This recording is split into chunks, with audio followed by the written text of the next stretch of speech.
Alright, now that I've finished reviewing all the movies in my Pick 10 80s, it's time to stop and rank all 10 of them from worst to best. And in my opinion, it's just least good to best because all these were good. I didn't dislike any of them, but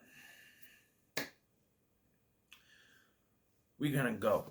Starting off at number 10, the least good of the bunch, Red Dawn. And me, this just didn't impress me much. It was fine.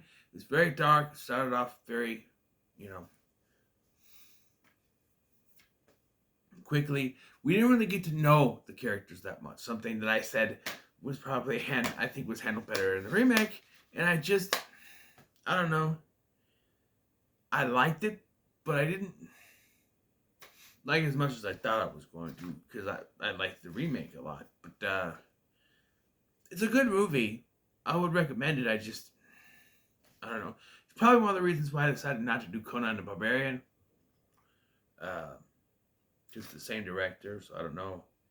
I didn't think that movie was going to be better. The acting is good, but the dark ending, the very dark, down urban ending, just didn't do it for me.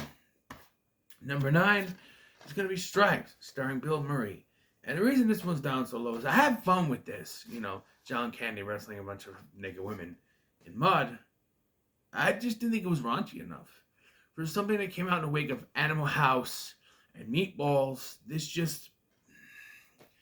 it wasn't raunchy enough. It's almost like they were too afraid to portray actual raunchiness in an army setting. So they just sort of did a little bit. It just feels light for what this genre, especially in the 80s, could have done.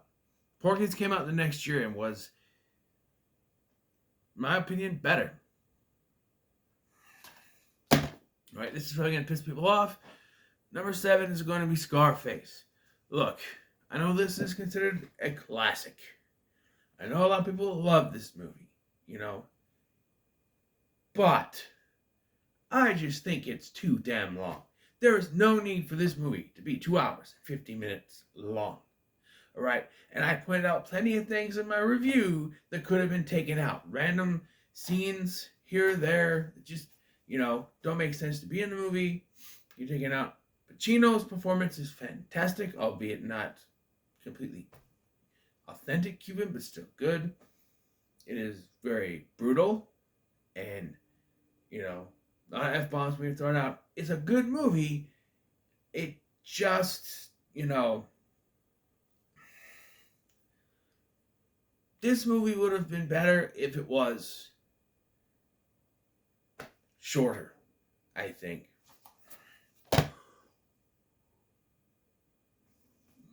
Number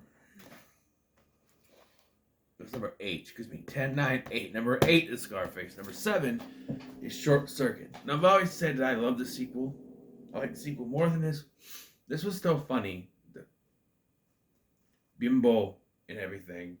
But to me, the version of Number Johnny 5 I like is in the sequel. I watched that one first. I have a lot of love for that one. This one is okay. It's still good. It's just not as good as the sequel for me. And now we're getting to the more, I want to say more positive ones, but number 6. Earth Girls Are Easy. This was a weird movie. Put it smack dab in the middle of the ranking. This was a weird movie. I didn't expect a musical. I didn't expect how weird it was going to be. One question I didn't bring up is, what was it going to be like when they got back to their home planet and the 3 of them looked human? I never explained how they actually had them look human. Like they shaved off. Like I said, it would have been easier if they had just like a button they can push to make themselves look human, other than like aliens. But but I had fun with this movie. Number 5. Here we are. We're the princes of the universe. That's right. La Colonna de Juan. Highlander. Where the slipcover's right here. I liked this movie. I thought it was good. I'm going to have to rewatch it again. I thought it was good. I think perhaps, like I said, like the worst part of it for me were the flashbacks. They kind of interspersed here and there. Something I think is done throughout the entire franchise. But I still thought it was good. Although casting Scotsman Sean Connery to play an Egyptian Spaniard is kind of a weird choice. And a Frenchman to play a Scotsman. I mean, would it hurt anything to have Sean Connery play the lead role of this? Sure, he was old. He was in his 50s at this point. But Sean Connery with long hair looks badass. The opening of The Rock, he looks badass. I'm just saying. Number 4 is Young Guns. I'm not a big Western fan, but this is one of the ones that I actually generally like. The cast, beginning and is good. The gun fights were cool. And Emilio Estevez, well, I have my doubts of him playing Billy the Kid. He is fantastic as Billy the Kid. He embodies the outlaw perfectly. Just great. The whole love interest thing with Doc in the end, a little iffy for me. I felt like perhaps they should have, Doc was a happily married man in real life, but also, he sneaks into town, sees her, sneaks back out of town without anyone seeing him. No one saw him. Kind of a coincidence. Number 3 is the most recent review I just did, Pretty in Pink, which was supposed to be Conan the Barbarian, but here we are. We're the princes of the universe. No. This was very John Hughes. I liked it very much. I was a little confused, in the middle where Andrew McCarthy's character just sort of, what's that called? Ghosts her, as you would call it now. I don't know why I snipped that. Ghosts her, but I thought this was very good. I think this is the kind of 80s movies, besides the action films, of course, that I like to watch. The John Hughes stuff. I need to do more John Hughes on here. This was good. I know he didn't direct it, but he had a hand in it, so.